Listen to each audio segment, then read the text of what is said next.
ახალ სოფლის ტერიტორიაზე განთავსებულ ბოსტნეულის სადგურებში გეგმის მიხედვით 3 მილიონი ბოსტნეულის ჩითილის საარეალიზაციო მომზადებაა დაგეგმილი. სრულელებს ნებისმიერი სახის ბოსტნეულის შეძენა შეღავათიან ფასად შეეძლებათ, აცხადებს სოფლის მეურნეობის განვითარების დეპარტამენტის უფროსი ლევან ბოლქვაძე. მისი თქმით, პროგრამა ჯერ ხობურეთსა და ხილვაჩაურის მუნიციპალიტეტებს მოიცავს, შემდეგ კი მაღალმთიან აჭარას.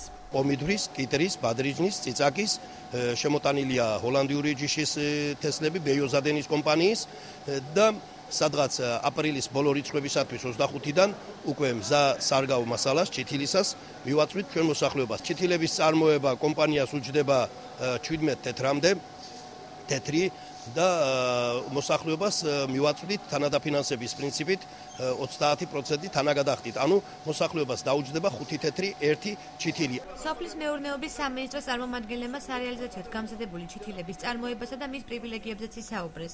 ფერმერები კი თვლიან, რომ ეს პროგრამა გაამართლებს და სამინისტროს შემოთავაზების მიღება ღირს. ძალიან დიდი მოთხოვნა არის მოსახლეობაში და წესით რომ მაგრად გაამართლებს ამ იმას. გასავალს.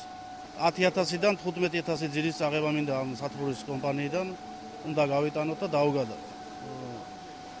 მოდით ძალიან მოსავლიანი არის ეს ხანს. შარშან ბულგარულზე 3 კილომდე ავიღეთ. ჩვენ შევარჩიეთ ისინი, იქედან გამომდინარე, რომ ისინი უკვე საქართველოში რამოდენიმე წელია ითესება და აპრობირებული არიან ჩვენს ნიადაგურ კლიმატურ პირობებს.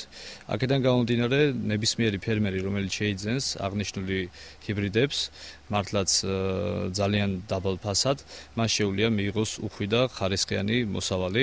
ახალ სოფელში მდებარე სათბურის ზედამხედველი მოსახლეობას თხოვს, ყურადღება მიექციოს იმ ფაქტს, რომ სათბურში რეალიზაციას ჰიბრიდულ მცენარეებს უწევენ და არა გენმოდიფიცირებულს. შესაბამისად, პროდუქცია უვნებელია. ეს ჯიშები არის ჰიბრიდული ჯიშები, უსაფრთხო არის. მე ძალიან ვთხოვ მოსახლეობას, რომ ნუაურებენ ამ ჰიბრიდულ ჯიშებს გენომოდიფიცირებულ ჯიშებში. ეს არის სრულიად ჯანსაღი, უსაფრთხო და ყოველგვარ გამართლებული. ჩვენ გვამოწმებს სამინისტრო ყოველ კვირას მოდიან სამინისტროს წარმომადგენლები, ესწრებიან როგორც თესვის, ისე ჩითილების გამოყვანის პროცესს. სოფლის მეურნეობის წარმომადგენლები დაინტერესებულ ფერმერებს ურჩევენ ჩითილების შესაძლებლად თემის რწმუნებულებსა და ადგილობრივ გამგეობებს მიმართონ.